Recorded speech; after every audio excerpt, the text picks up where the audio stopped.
بسم اللہ الرحمن الرحیم۔ السلام علیکم ناظرین، ایک فیض آباد کا درد ابھی گیا نہیں تھا کہ دوسرا فیض آباد دھرنے کا کیس مخالفین کو گمراہ کر رہا ہے۔ پہلے میں تو ان کو صرف تکلیف ہو رہی تھی، اب دوسرے دھرنے کی وجہ سے جو بھی طریق لبیک کے مخالفین ہیں وہ گمراہ کن عقیدے کے سامنے سوشل میڈیا کے اوپر آ رہے ہیں۔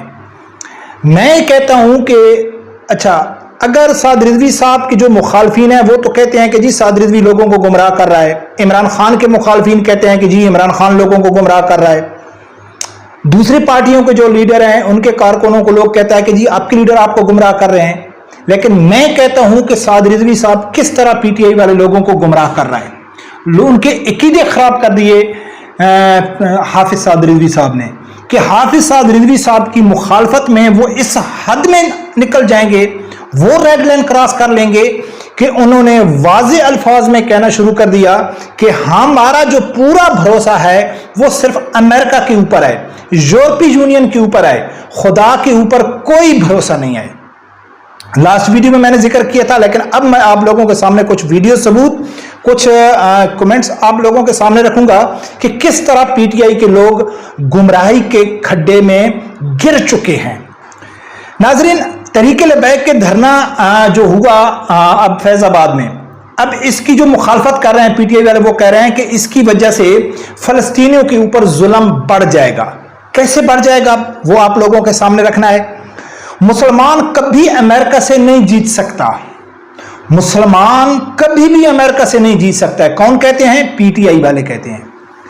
لبیک کی مخالفت اس حد تک، جیسا کہ میں ذکر کیا ہے، کہ اب یعنی گمراہی ان کے اندر کوٹ کوٹ کے بھری، یعنی کہ انہوں نے اپنے عقیدے بھی خراب کر دیے ہیں۔ ناظرین، میں نے فیض آباد دھرنے میں جو طریق لبیک کو کامیابی ملی ہے اس کے حوالے سے میں نے ایک پوسٹ کی۔ یقیناً سوشل میڈیا کے اوپر ہر آدمی پوسٹ کر رہا ہے، میں نے پوسٹ کی، اس کے نیچے پی ٹی آئی کے کچھ لوگوں نے کمنٹس کیے ہیں۔ اچھا، وہ کمنٹ پڑھ کے آپ لوگوں کو سنانے سے پہلے میں آپ لوگوں کو ایک چھوٹا سا فیس ٹو فیس میری باتیں ہوئی پی ٹی آئی کے کچھ کارکنوں کے ساتھ، انہوں نے کیا کہا مجھے، پھر یہ کمنٹ میں آپ لوگوں کے سامنے رکھوں گا، پھر عمران خان کی کچھ تقریریں آپ لوگوں کے سامنے رکھوں گا، پھر آپ لوگوں کے سامنے واضح ہو جائے گا کہ یہ لوگ کس طرح گمراہ ہو رہے ہیں سعد رضوی صاحب کی مخالفت میں۔ یعنی عقل استعمال نہیں کرتے کہ یار اس آدمی کو سنیں، لیکن اس کی مخالفت میں یعنی کہ اپنی قبر کا عذاب بڑھا رہے ہیں۔ کچھ سوچے سمجھے بغیر انہوں نے ریڈ لائن ہی کراس کر دی ہے۔ ناظرین، کچھ دن پہلے میں ایک ہوٹل میں بیٹھا ہوا تھا، میرے سامنے پی ٹی آئی کے دو دوست بیٹھے تھے۔ وہ مجھے کہتے ہیں، جیسا کہ پی ٹی آئی کی عادت ہے، وہ کہتے ہیں کہ جی علماء اکراموں نے پاکستان میں کیا کیا ہے، علماء اکرام کوئی حکومت کر سکتے ہیں؟ یعنی کہ پاکستان میں اگر سب سے زیادہ علماء کی جو مخالفت کی جاتی ہے وہ پی ٹی آئی کی طرف سے کی جاتی ہے۔ تو میں نے ان کو کہا ہے کہ یار پاکستانی علماء کو تو آپ کہہ سکتے ہو کہ کیوں ابھی تک آپ نے دیکھا نہیں ہے، لیکن آپ مطلقاً علماء اکرام کی بات کر رہے ہو تو آپ افغانستان میں دیکھو کہ وہاں علماء اکرام کی حکومت ہے، وہاں ڈالر کا ریٹ دیکھ لو، مہنگائی دیکھ لو، بے روزگاری دیکھ لو، ارشد شریف کا پروگرام دیکھ لو کہ 15 دن کے اندر 95% وہاں جرائم ختم ہو گئے تھے۔ یعنی کہ پوری کام ہے اس کو افغانستان کا حوالہ دیا۔ تو بجائے اس کے کہ وہ یہ کہتے کہ نہیں یار یہ ترقی افغانستان نے نہیں کیا ہے، یا علماء اکرام ایسے جھوٹ بولتے ہیں جیسا کہ پی ٹی آئی کی عادت ہے نا، وہ کہتے ہیں یہ جھوٹ ہے جھوٹ ہے۔ اب اس کو وہ جھوٹ تو نہیں کہہ سکتے تھے، لیکن اس کا انہوں نے کیا جواب دیا، رب گواہ ہے، اللہ گواہ ہے کہ دونوں نے یکجا ہو کے آواز دیا کہ ملک صاحب آپ اتنے بھولے ہیں۔ میں کہ کیوں؟ کہتا ہے کہ جو طالبان امریکہ سے نیٹو ممالک 8 یورپی ممالک سے طالبان جیت گئے، وہ ایسے جیت گئے، وہ کیسے جیت سکتے ہیں؟ ان کے پاس جدید اسلحہ، جہاز ہو گئے، ٹینک ہو گئے، بڑی بڑی فوجیں ہو گئیں، اور وہ نہتے ان کے پاس صرف کلاشنکوف یا ایک پسٹل وغیرہ، اور وہ امریکہ سے جیت سکتے ہیں؟ کیا آپ کا دماغ کام نہیں کرتا؟ وہ مجھے کہہ رہے ہیں۔ تو میں نے کہا ہے کہ کیا وہ حکومت نہیں کر رہے؟ کیا امریکہ بھاگ نہیں گیا ہے؟ وہ کہتے ہیں بالکل بھاگ گیا ہے، وہ حکومت کر رہے ہیں، لیکن ان کی ڈیل ہوئی ہے۔ ڈیل کے تحت یہ طالبان آیا ہے، ان کو امریکہ نے خود کہا ہے کہ تم حکومت کرو۔ یہ امریکہ سے کبھی نہیں جیت سکتے، عقلی ایسی دلیل دے رہے ہیں کہ ان کے پاس بڑا بڑا اسلحہ ہے, بڑے بڑے ٹینک ہیں, بڑی بڑی فوجیں ہیں, اور ان کے پاس کچھ نہیں تھا. یہ ہمارا عقل کہتا ہے کہ وہ کیسے جیت سکتے ہیں. یہ کون تھے؟ یہ پی ٹی آئی کے سپورٹر تھے, پڑھے لکھے. تو میں نے ان کو کہا ہے کہ یار میری ایک بات بتاؤ, کہ شکر ہے کہ آپ نبی اکرم صلی اللہ علیہ وآلہ وسلم کے دور میں نہیں تھے, نہیں تو آپ منافقین کے صف میں ہوتے. کہ آپ کہتے کہ یار 313 1200 سے کیسے جیت سکتے ہیں, 2000 24,000 سے کیسے جیت سکتے ہیں. جنگ بدر میں 313 صحابہ ہیں, ان کے پاس صرف چھڑیاں ہیں, کوئی تلواریں تیر نہیں ہیں, اور ان جنگجو ہیں مکے کے بڑے بڑے, ابو جہل عتبہ بڑے بڑے, یعنی کہ وہ جو کفار مکہ جنگجو ہیں, ان کے سامنے وہ 313 جو ہاتھوں خالی تھے وہ کیسے جیت سکتے ہیں. یار آپ پاگل ہیں. میں کہا آپ اس دور میں ہوتے تو آپ منافقین کی صف میں ہوتے, آپ کو اللہ کے اوپر بھروسہ بھی نہیں ہے اور مسلمانوں کی طاقت کا آپ کو پتہ بھی نہیں ہے. یہ میرے ساتھ کون بحث کر رہے تھے؟ یہ پی ٹی آئی کے. اب میں آپ لوگوں کے سامنے رکھتا ہوں کہ کل مجھے پی ٹی آئی کے دوستوں نے اسی طرح کا کمنٹ کیا ہے, اور یہ کیوں کہہ رہے ہیں؟ ایسا نہیں ہے کہ یہ انڈیویجول کسی ایک کا ہے, کہ کسی ایک یار کہتا ہے یار ایک جہل ہے اس نے کر دیے. نہیں, ان کی سوشل میڈیا میں ایک باقاعدہ طریقے سے, ایک منظم طریقے سے ایک بیانیہ بنایا جاتا ہے, اور پورے اس کو فالو کرتے ہیں. اور یہ ایسے نہیں ہے. پھر عمران خان کی تقریر بھی آپ لوگوں کے سامنے رکھوں گا, پھر پوری سٹوری آپ کو سمجھ آ جائے گی. یعنی کہ افغانستان کے مسئلے میں پی ٹی آئی کے لوگ کیا سمجھتے ہیں کہ کبھی بھی طالبان امریکہ سے نہیں جیت سکتے, کیونکہ وہ تو بہت طاقتور ہیں, یہ ڈیل کے تحت ہیں. اب اس نے کمنٹ کیا کیا کہ میں نے کچھ اخبار کے, جیسا کہ فیض آباد دھرنا میں ہوا تو انٹرنیشنل اخبار نے یہ خبریں بریک کی ہیں کہ بھئی پاکستان نے نیتن یاہو کو دہشت گرد قرار دے دیا, فلسطین کو دہشت گرد قرار دے دیا. یہ میں نے فیس بک میں شیئر کی. نیچے ایک کمنٹ کرتا ہے مجھے کون, پی ٹی آئی کا سپورٹر, وہ کہتا ہے کہ یہ تو سب جھوٹ ہے. یعنی کہ پہلی طرح تو اس نے جھوٹ کہہ دیا. جیسا میں کہتا ہوں نا کہ طریق لبیک کی آپ جتنے بھی ان کو ثبوت دو, جتنے بھی ان کے اوپر الزام لگاؤ, سب کچھ ثابت کر دو, یہ 3 چیزوں میں آپ کو جواب دیں گے. یا تو کہیں گے جھوٹ ہے, یا تو کہیں گے یار یہ سب ڈرامہ ہے, یا تو کہیں گے کہ آپ کو عمران خان سے بغض ہے. بس ان کے پاس اور کوئی دلیل نہیں ہے اپنے لیڈر کی دفاع کی. تو اس نے سب سے پہلے کیا کہا ہے کہ بھئی یہ تو جھوٹ ہے. پھر کہتا ہے کہ اگر سچ بھی ہوا, یہ ہے جھوٹ, یعنی کہ انٹرنیشنل میڈیا نے اس کو کوڈ نہیں کیا ہے, لیکن اگر سچ بھی ہے تو آپ لوگوں کے کھلونے لیڈر کو ڈالر تو مل گئے, لیکن فلسطین کے مسلمانوں کو اس کی سزا ملے گی. یعنی کہ جو حرکات سعد رضوی صاحب نے احتجاج کیا, تحریک لبیک نے احتجاج کیا, اور یہ تو ڈالر لے کے واپس آ گئے, اور اس کی سزا کس کو ملے گی؟ فلسطینیوں کو ملے گی. تم لوگوں کا کیا جائے گا؟ بہت بڑا ظلم تو ان پر کیا جائے گا. یعنی آپ لوگوں کی حرکت کی وجہ سے ان کے اوپر بہت بڑا ظلم کیا جائے گا.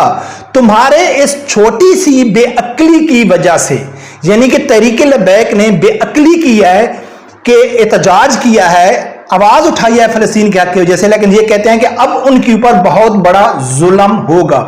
یعنی اس کمنٹ سے, اور وہ پہلے جو میں بات کر رہا ہوں تو یہ کیا سمجھتے ہیں کہ بھائی اگر کسی کے اوپر ظلم ہو رہا ہے تو آواز نہیں اٹھانی چاہیے. اگر ظلم کرنے والا کون ہے؟ امریکہ ہے.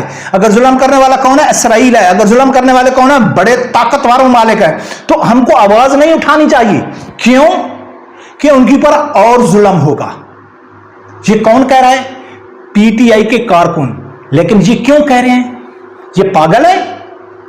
ان کا لیڈر کو سنو کہ ان کا لیڈر کیا کہتا ہے. میں آج آپ کو ایک بات بتا دوں کہ اگر کوئی بھی یا پاکستان سے جا کے ہندوستان میں وہ سمجھتا کہ کشمیر میں وہ لڑے گا یا وہ جہاد کرے گا, وہ سب سے پہلے ظلم کرے گا کشمیریوں سے, کیونکہ وہاں 9 لاکھ انہوں نے فوج رکھی ہوئی ہے. جو آدمی اس نیت سے جا کے کشمیر میں لڑے گا کہ ہم کشمیریوں کی مدد کریں گے, تو وہ کشمیریوں کے اوپر ظلم کرے گا. کیوں ظلم کرے گا؟ کہ بھئی آپ کیا ہیں, آپ تو جا کے لڑیں گے, وہاں تو انڈیا کی فوج ہے, 2 لاکھ فوج ہے, ان کے پاس بڑے بڑے اسلحے ہیں, تو وہ کشمیریوں کے اوپر ظلم کریں گے.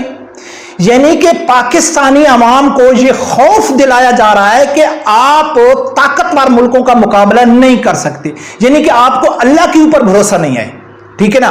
یعنی کہ انڈیا کے ساتھ ہم نہیں لڑ سکتے, یعنی کہ امریکہ کے ساتھ مسلمان کیسے جیت سکتے ہیں.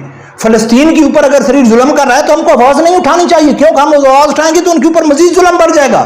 یہ کون کہہ رہا ہے؟ ان کا لیڈر کہہ رہا ہے. اور ان کا لیڈر ایسے کیوں کہہ رہا ہے؟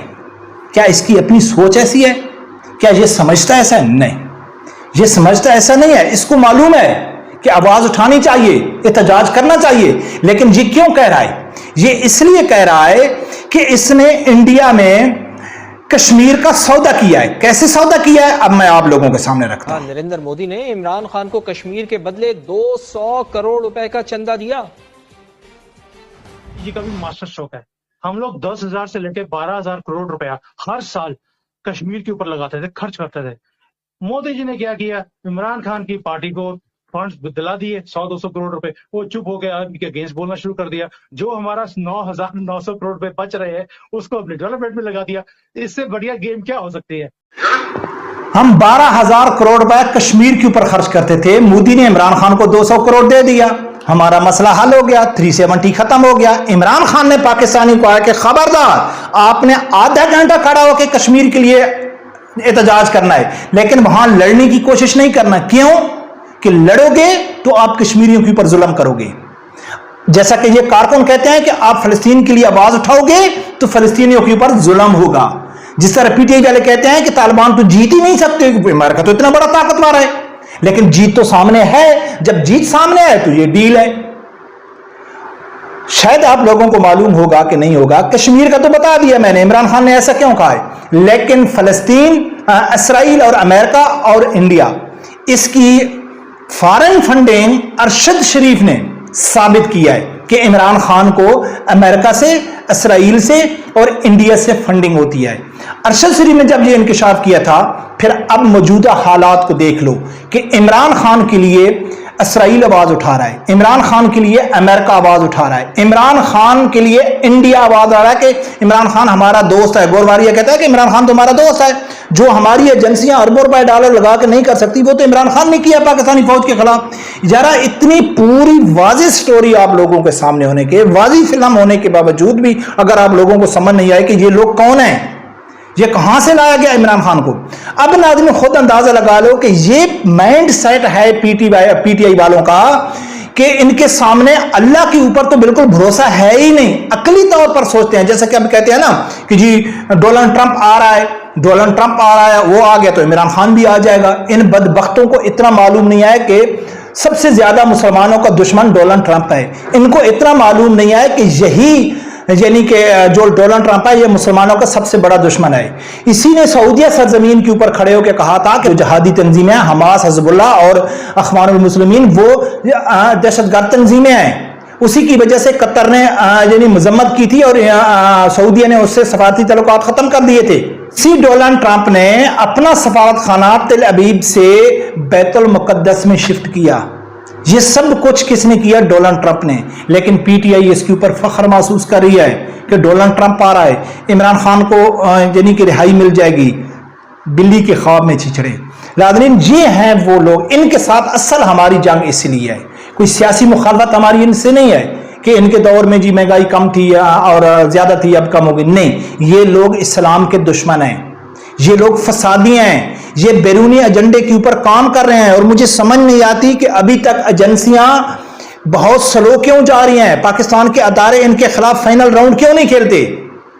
ٹھیک ہے نا، کہ جب ملک تباہ ہو جائے گا تب یہ اپنے فائنل راؤنڈ ان کے ساتھ کھیلیں گے. برکم ناظرین یہ آپ لوگوں کو بتانا ضروری تھا کہ ان لوگوں کا پی ٹی آئی کا اللہ کے اوپر بالکل بھروسہ نہیں ہے، لیکن ان کا جو پورا بھروسہ ہے وہ کس کے اوپر ہے؟ امریکہ کے اوپر ہے. رب پروردگار سے یہی دعا ہے اللہ تعالیٰ میرے سمجھدار آدمی کو حق ساتھ سننے کی اور اس کے ساتھ کھڑے ہونے کی توفیق عطا فرمائے. اللہ حافظ.